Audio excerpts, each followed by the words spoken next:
Здравейте! Не знам дали съм ви обяснявал какво представлява процеса по рециклиране на една машина. Горе-долу ще ви разясна. Разглобява се машината.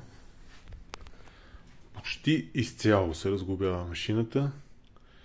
Почиства се основно. Дезинфекцира се, защото с времето се е натрупала прах, кафе, мляко, захар.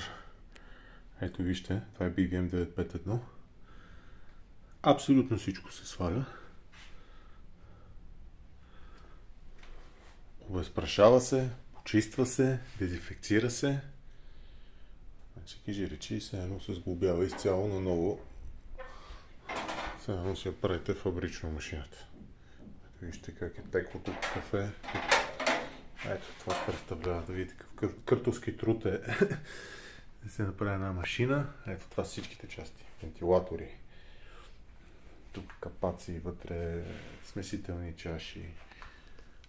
Това е блока с клапаните, с бойлера, помпа се сменя, всички гумени уплътнения се сменят.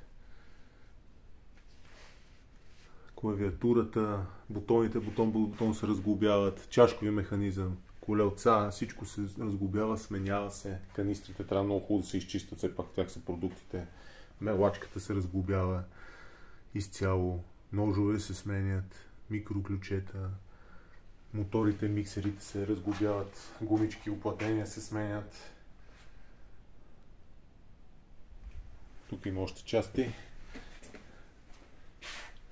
Казанчета, всичките маркучи, по които минава водата, се измиват, подменят се даже с чисто нови тези, които се оттуват към това, към казанчето. Ето. И накрая се поведисва машината, настройва се